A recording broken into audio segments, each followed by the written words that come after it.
저희들이 이제 구약은 대략 살펴봤고, 이제 신약에서 이제 마태복음을 보고 있습니다. 지금 마태, 마가, 누가 이렇게 공간복음에서 이해가 안 되는 부분들을 저희들이 살펴보고 있습니다. 오늘은 마태복음 15장 그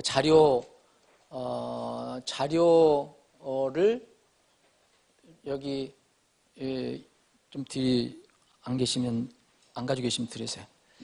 예.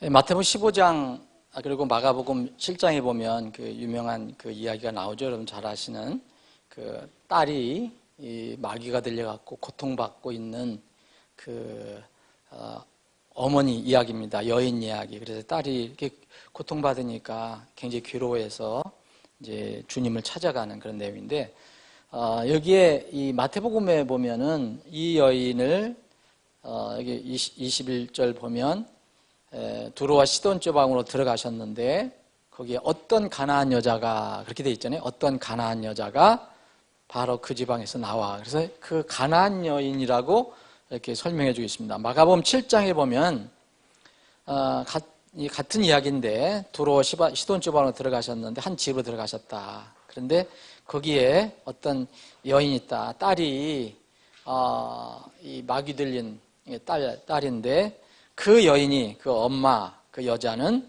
바로 그리스 사람이다. 또 민족으로는 수로보니게 사람이다. 이렇게 얘기합니다.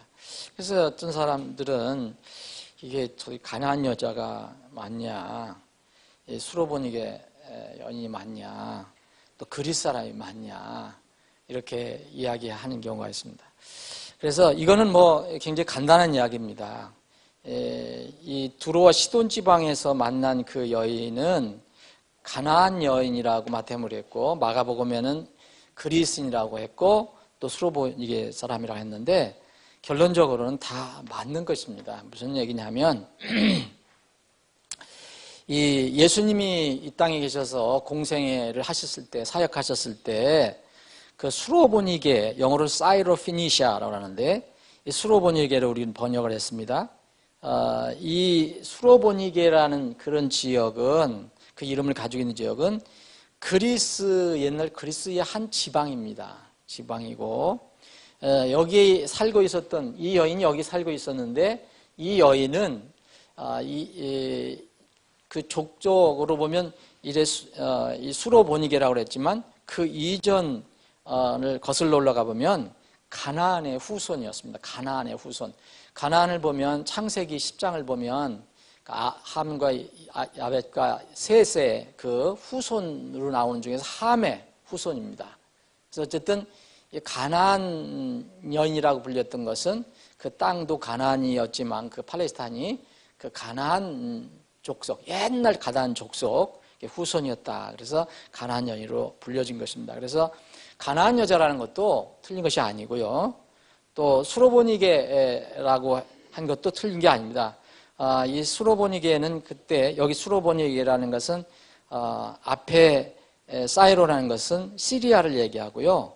이 피니시아는 옛날 페니키아. 그래서 그 지역을 묶어서, 그때는 이제 시리아, 큰 나라 시리아에 속해 있었잖아요.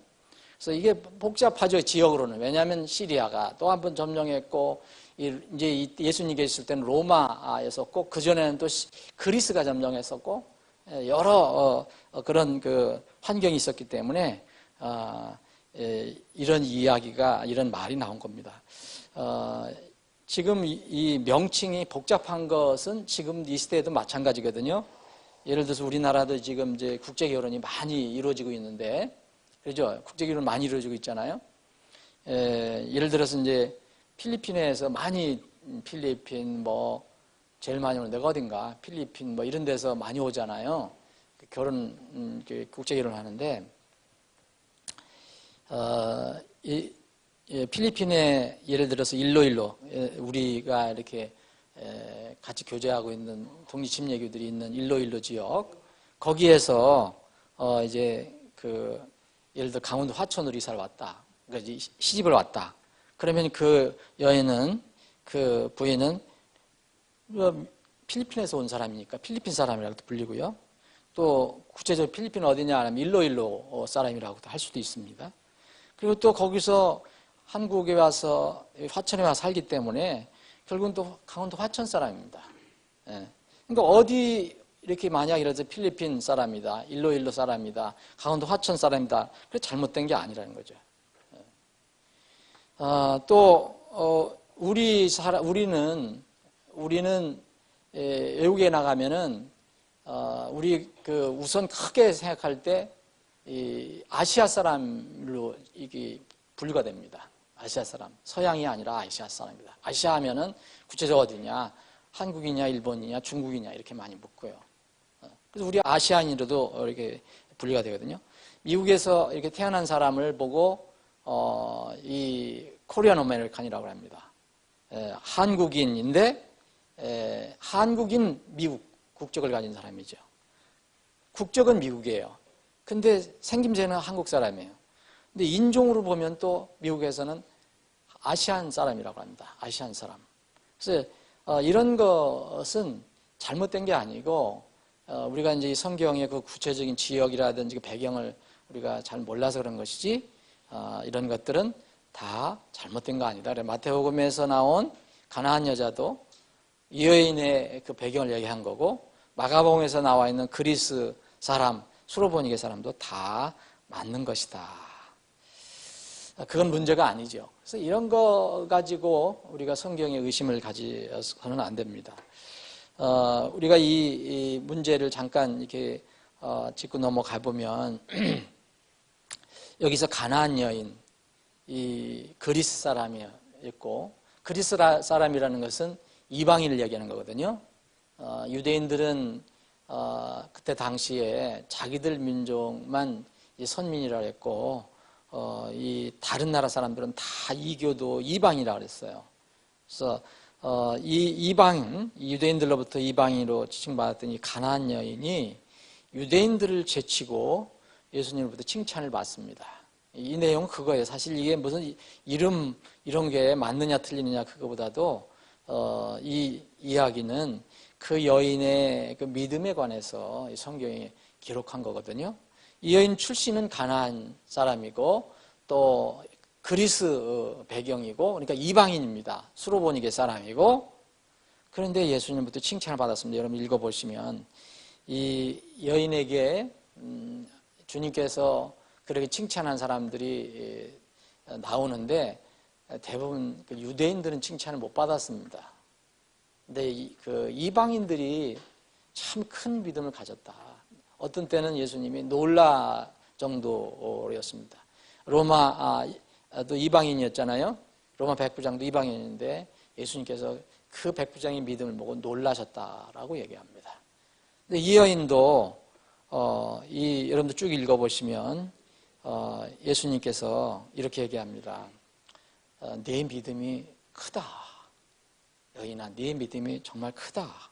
그러면서 그 여인이 간절하게 소원했던 자기 딸, 병든, 마귀 들려서 고통받는 그 딸의 고침을 받기 위해서 정말 딸을 좀 살려달라. 간절하게 주님께 와서 이렇게 구했던 그 여인을 보고 예수님은 크게 칭찬했습니다. 그래서 네 소원대로 그 일이 내게 이루어질지어다. 그래서 그 딸이 마귀에서 이제 해방받아서 건강을 회복하는 그런 내용입니다. 이 여인이 예수님으로부터 이렇게 칭찬을 받은 배경이 있습니다. 두 가지가 있어요. 이 여인은 이방인이었으면서도 예수님에 대한 절대 신뢰를 가지고 있었어요. 절대 신뢰를 가지고 있었고 또 하나는 겸손이었습니다. 겸손. 예수님과 대화를 나누는 장면을 여러분도 한번 읽어보십시오. 그러면 이 여인이 뭐라 그랬느냐면 이제 막 그 딸이 너무 괴로움을 당하니까 딸이 마귀 때문에 너무 시달림 당하니까 좀 고쳐달라고 그러잖아요. 예수님께 나와서 그런데 처음에는 예수님 반응을 안 보이시는 것처럼 보입니다. 반응 안 보이시는 것처럼 보여요. 그리고 심지어는 나중에 하도 애걸 하니까 예수님이 이 여인을 보고 개로 비유를 하거든요. 예수님께서는 이제 1차 이제 유대인들에게 복음을 전하려고 오셨잖아요. 그러면서 이제 나는 이스라엘 사람들에게 이스라엘 집에 잃어버린 양들을 위해서 왔지 나는 다른 데로 보내지지 아니하였다. 그래도 도와달라고 막 얘기합니다. 기도합니다.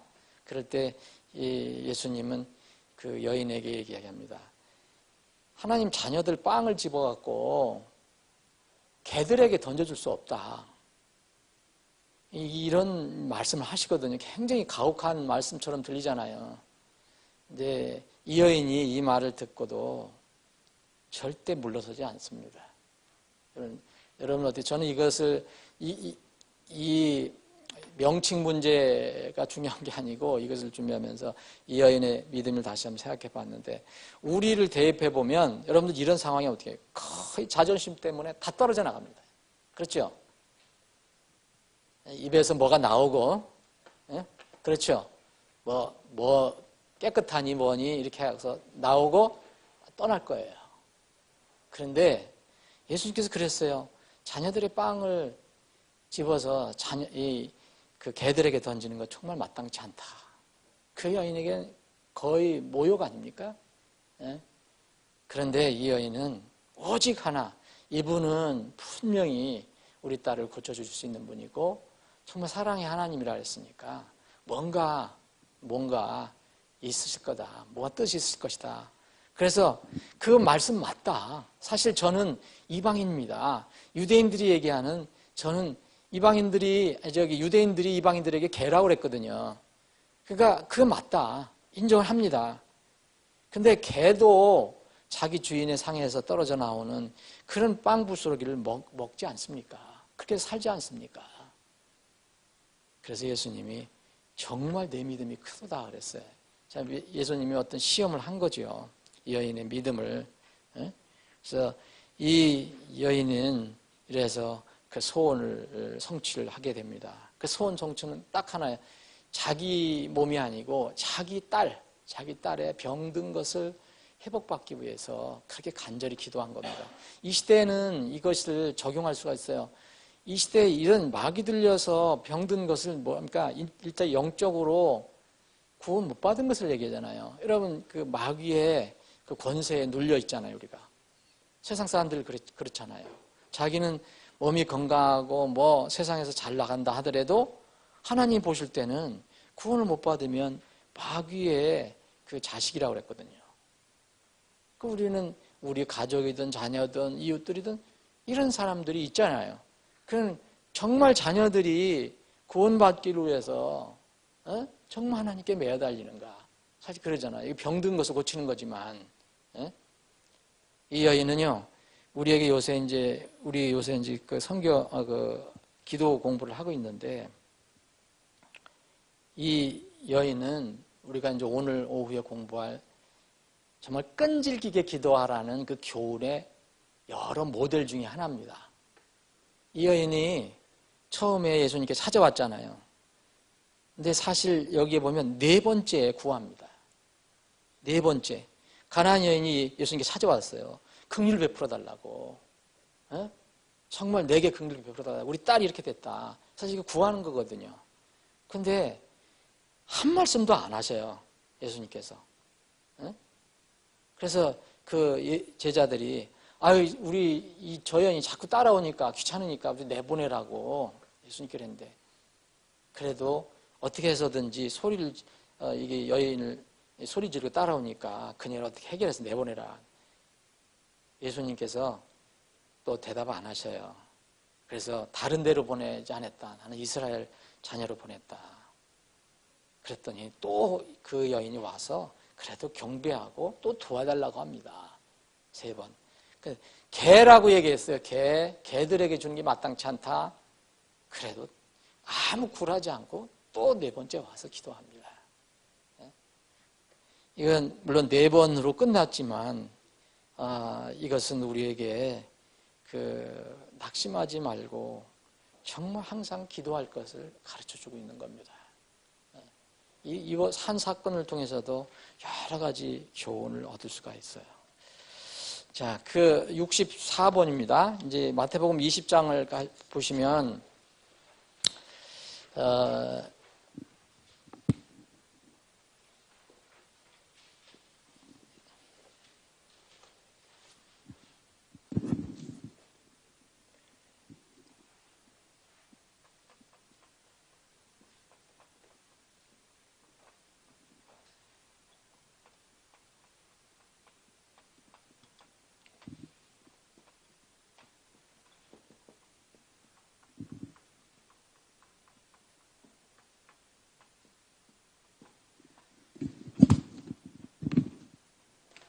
마태복음 20장에 보면은 세베대 예수님의 제자 12제자 중에서 세베대의 아들이라 했어요. 세베대라는 아버지 이름을 얘기하는 거죠. 세베대의 아들이 2사람이 있는데 야고보와 요한입니다. 근데 여기 세베대의 아이들의 어머니가 등장을 합니다. 근데 그 2 아들 야고보와 요한의 어머니가 예수님께 와서 한 건 뭐냐면 이 시대로 말할 것 같으면 소위 하면 청탁을 한 겁니다. 요새 이제 청탁. 그러니까 좀 잘 봐달라. 그래서 뭐 뇌물을 드린 건 아니었지만 어떤 그 일종의 청탁이죠. 근데 무슨 청탁이냐? 이제 나중에 이제 주님께서 이제 하늘에 올라가시면 그 왕국에 가시면 거기 좌의정 우의정이 필요할 거 아닙니까? 가장 좋은 자리를 좀 우리 2 아들에게 좀 주십시오. 그 얘기입니다. 이렇게 청탁을 했어요. 그러니까 그 역사 이래로 어느 나라, 어느 곳이든지 어머니가 자식을 사랑하는 마음 다 똑같아요. 그 방법이 잘못됐든 뭐 잘 됐든 간에 그때의 그 어머니도 이랬다. 이 한국의 어머니들 뺨치잖아요. 에? 진짜.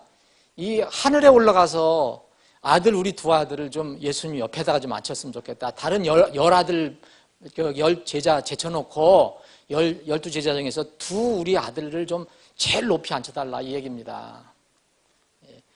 그런데 이 마가복음을 보면 여러분 마가복음은 이 세베대의 아들인 야고보와 요한이 직접 예수님께 이렇게 이야기한 것으로 나옵니다. 청탁한 것으로 나와요.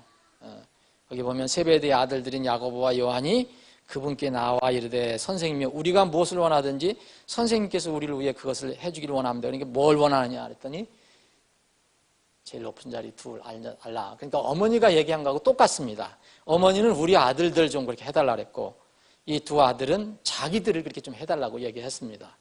그러면 예수님께 이렇게 이 요청한 사람은 누구냐?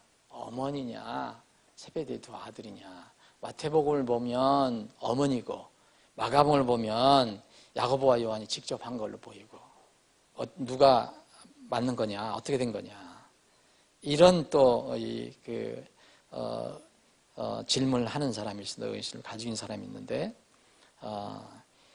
이 마태는 여기 마태복음을 보시면 마태복음 20장을 보시면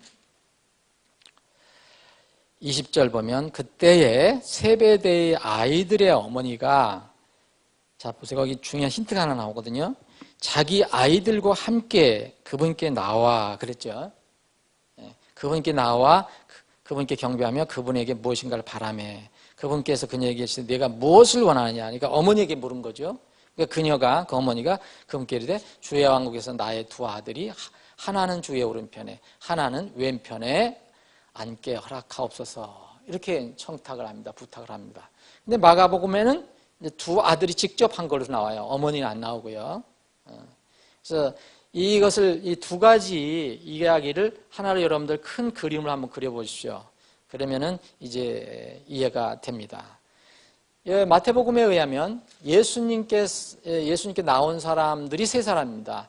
이 야고보와 요한의 어머니와 또 그 두 아들. 그렇죠? 근데 거기서 마태는 어머니를 집중적으로 얘기했어요. 어머니가 지금 얘기한 거를 기록했습니다. 그런데 이 마가는 그런 다 제쳐놓고 이 두 아들이 예수님께 부탁한 것을 기록을 했습니다. 마태는 어머니를 중점적으로 기록한 거고 마가는 이 두 아들을 이렇게 비춰서 기록을 한 겁니다. 직접 부탁한 것을.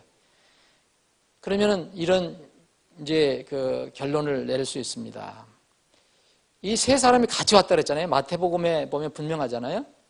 근데 분명히 그 어머니가 그 야고보와 요한의 어머니가 예수님께 자기 두 아들에 대한 이 입신에 관해서 천국에 가서 입신 좀 세우려고 부탁을 한 겁니다. 그런데 마태는 그것만 기록했고요. 근데 그 다음에 이 야고보와 요한이 또 요청을 한 겁니다. 우리 어머니가 이렇게 이야기하신 것처럼 뭐 그런 말은 없지만 우리 둘 좀 잘 좀 봐주세요. 올라가면 그 얘기입니다.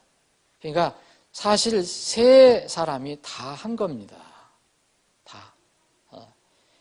그래서 이 마태는 유대인들도 여러분 자식 교육에 대해서 엄청난 거 여러분들 아시죠?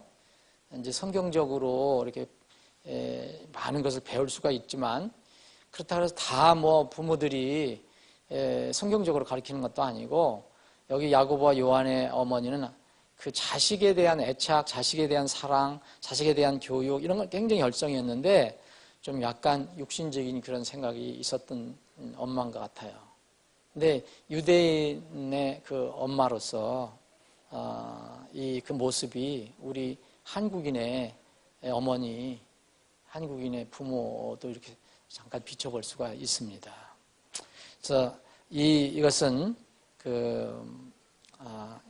마태가 엄마만 얘기했지만 그는 엄마 그리고 자식들이 다 예수님께 구한 거다. 그래서 마태 마가의 기록은 전혀 문제가 없다. 그게 또 중요한 게 아닙니다. 오늘 두 가지를 살펴보면 이런 건 주장 자체가 참 이렇게 조금만 읽어보고 그러면 큰 문제가 없어요. 근데 또 우리가 이런 것도 또 그런 이야기를 하는 사람들이 있으면 우리가 이렇게 정말 친절하게 사랑하는 마음으로 잘 이렇게 인도해 줘야 됩니다. 가르쳐 줘야 됩니다. 알 수 있는 대로. 그러니까 하나님 말씀에 대해서 의심을 갖게 하는 건 자꾸 없애주는 게 좋습니다. 근데 이 사건을 보고 여러분들 생각나는 게 좀 없습니까? 그거를 좀 오늘 생각해 보려고 합니다. 여러분 예수님의 지금 두 제자가 그리고 두 제자의 어머니가 예수님께 부탁을 한 겁니다. 여러분 예수님의 12 제자는 정말 쟁쟁한 사람들이잖아요. 예수님과 함께 다니면서 예수님부터 교육을 받고 훈련을 받고 하늘의 소망에 관한 것을 늘 듣고 배우는 사람들인데 이 제자인데 또 이런 어이없는 부탁을 합니다. 근데 이것 때문에 이제 12 제자 중에서 이제 다툼이 일어나요.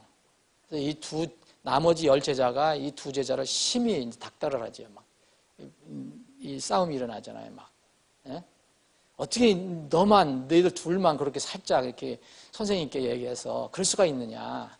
이제 다툼이 일어납니다. 근데 이 제자잖아요. 근데 예수님의 제자가 됐다고 그래서 영적인 위험이 완전히 없어지는 건 아니다. 한번 잘 생각해 봐야 됩니다. 우리가 예수님을 믿고 이제 하나님의 자녀가 되어 또 예수님을 따르는 사람으로서 이제 예수님 제자라고 불리는데 예수님 제자가 되었다고 우리는 영적인 그런 세상에 살 때 위험이 없느냐? 보장이 안 됩니다. 그래서 이 성경은 뭐라 하냐면 예수님의 제자들은 자신의 삶을 늘 절제해야 된다. 자신의 삶에 대해서 욕심을 내서는 안 된다. 절제하고 우리의 삶을 경계해야 된다라고 늘 얘기하는 겁니다. 근데 이 제자들은 그 순간 그거 또 세상적인 욕심 때문에, 사실 근데 세상적인 욕심도 아니에요. 어떤 면은 하늘에 가서 그 욕심을 가지고 있는 거거든요.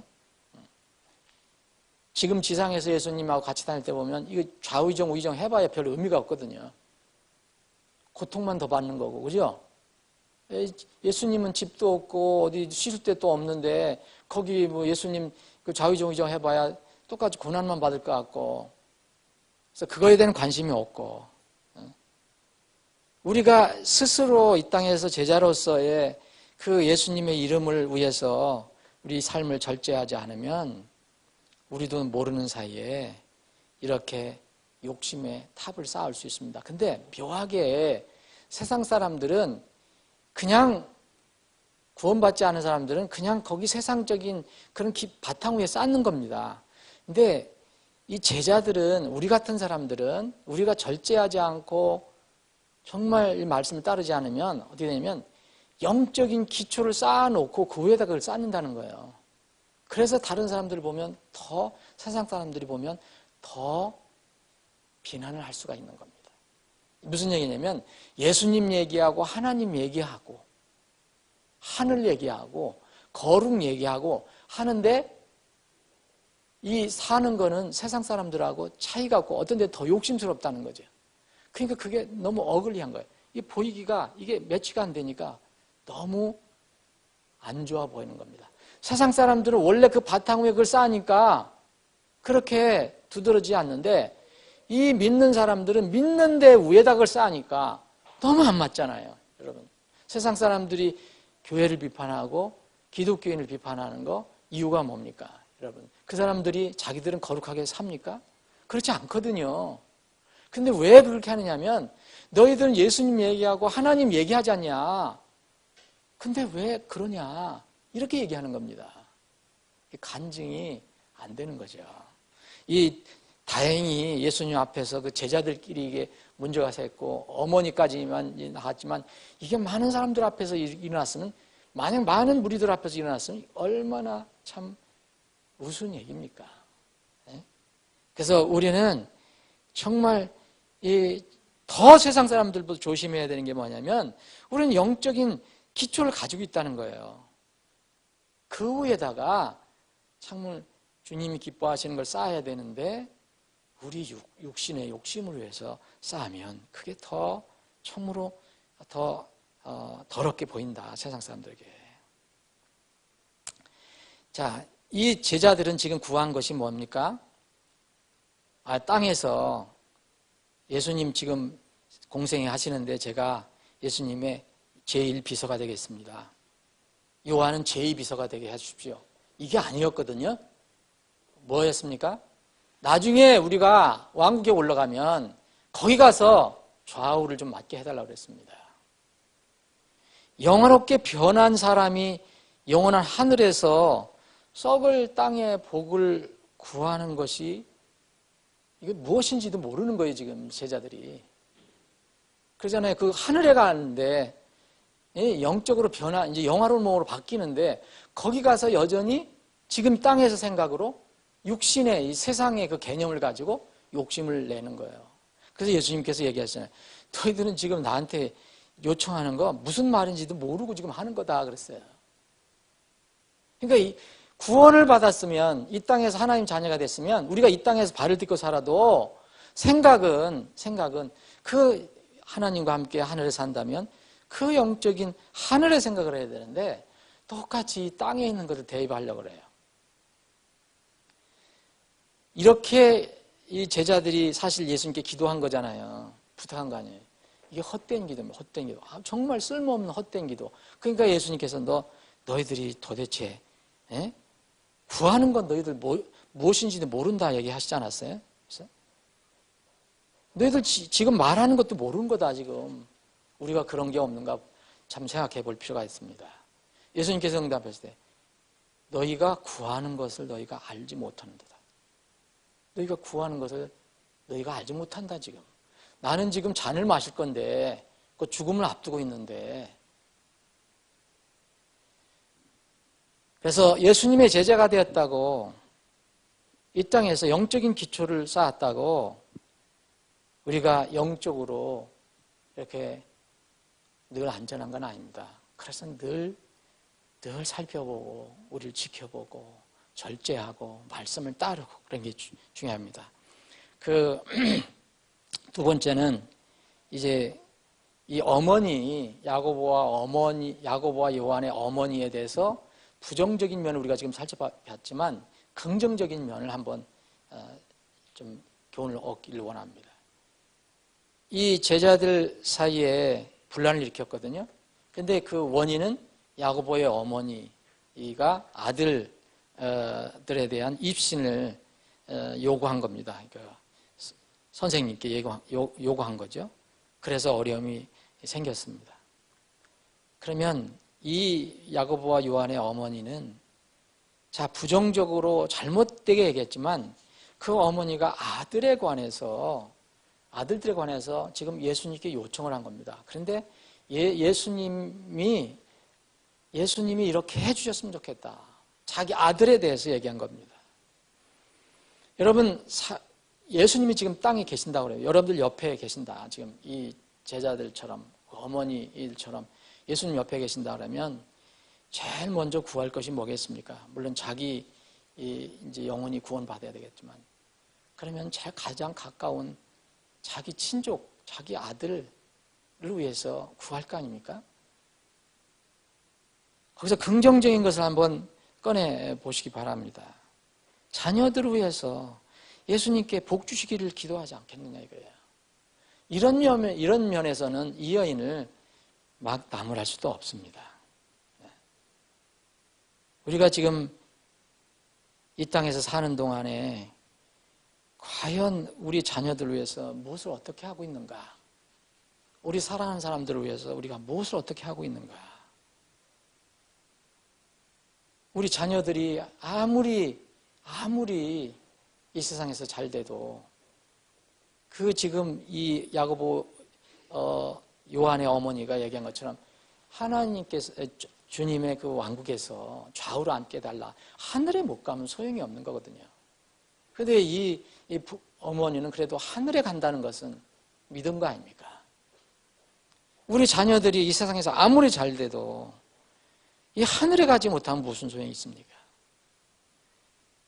우리 자녀들이 가려면 어떻게 됩니까? 주님의 제자가 되어야 된다는 거죠. 아마 야고보와 요한의 어머니는 아마 자기 두 아들이 예수님 제자가 됐다는 것은 굉장히 자랑스러워했을지도 몰라요. 우리 자녀들이 정말 예수님의 제자가 되는 것을 우리는 자랑스러워하는가? 정말 그 나라를 준비하게 하는 것 정말 우리가 좋아하는가? 아니면 이런 거에는 관심이 없고 세상에서 잘 되는 것만 지금 신경을 쓰는 거 아닌가?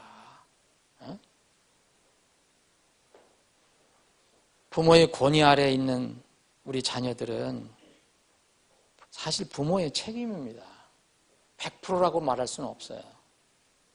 그런데 어렸을 때부터 자녀를 가르치면 거의 구원을 받을 수 있습니다. 안 가르쳤기 때문에 그렇습니다. 관심이 없었기 때문에 그렇습니다. 그리고 세상 것만 가지고 가르쳤기 때문에 그렇습니다. 그런 아이들은 이제 장성하게 되면 정말 구원받기 힘듭니다. 아이들이 자기가 독립해서 나갈 때까지 이 성경 말씀대로 하나님의 교육, 주의 교육과 훈계로 양육해야 된다는 거. 이 부모, 이 야고보와 요한의 어머니를부터 부정적인 면도 있지만 긍정적인 면도 도출해내야 합니다. 디모데처럼, 유니게와 로이스처럼 정말 하나님 말씀으로 우리 자녀들을 양육하는가? 정말 그 자녀를 위해서, 자녀들의 구원을 위해서 우리가 기도하는가? 관심을 두는가? 정말 하루에 한 번이라도 여러분들이 대화를 나눌 때 정말 세상적인 대화, 잘 되는 건 얘기하지만 정말 주님과의 관계에 관해서 대화를 나누는 게 얼마나 있는가 한번 그거 살펴보면 우리 자신이 놀랄 수도 있습니다. 거의 그런 대화가 없을 수도 있거든요. 그래서 교회뿐만 아니고 삶 속에서도 그냥 생활 속에서 우리 자녀들하고의 그런 관계가 맺어야 된다. 그럼 때가 되면 그 자녀들은 구원받고 예수님의 제자가 될 수가 있습니다. 그래서 아이가 마땅히 갈 길로 훈련시켜야 합니다. 지난번에도 말씀드렸지만 마땅히 갈 길로 훈련시키는 것은 우리 부모의 책임입니다. 어른들의 책임입니다. 근데 그것을 안 해놓고 나이가 들어서 왜 저렇게 되느냐 이렇게 하는 것은 이거 앞뒤가 안 맞는 겁니다. 마땅히 자녀들이 마땅히 갈 길로 우리 자녀들을 훈련시키라. 그래야만 그가 늙어서도 그 길을 떠나지 아니할 것이다. 이 두 가지 오늘 이 성경 그 문제를 살펴봤는데 그 성경에 대한 의문을 제시하는 건 사실 오늘 이것은 간단합니다. 그 문제가 아니고 이 두 가지에서 여러분 그 영적인 교훈을 좀 얻었으면 좋겠습니다. 아버지 하나님, 오늘 참으로 복된 주일을 허락해 주시고 이렇게 우리가 모여서 함께 말씀을 나눌 수 있게 하시니 감사합니다. 우리에게 주어진 이 땅에서의 사명이 있습니다. 우리 자녀들, 우리 사랑하는 사람들을 예수님의 제자로 만드는 것입니다. 우리가 마음대로 억지로 만들 수가 없습니다. 참으로 기회 있는 데마다, 그리고 우리 자녀들, 아이들에게는 어렸을 때부터 마땅히 갈 길, 곧 하나님 말씀으로 그들을 이제 가르치고 양육해야 합니다. 주의 훈계로 그들을 이제 길러야 합니다.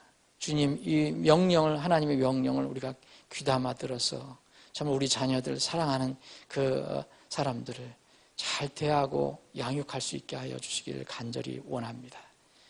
오늘 이 시간 이후로 진행되는 모든 절차에 주님 함께 하시고 주님 영광 받아 주시고 우리에게는 주님께서 예비하신 은혜를 크게 누리는, 마음껏 누리는 하루가 되게 하여 주옵소서. 거룩하신 예수님의 이름으로 기도합니다. 아멘.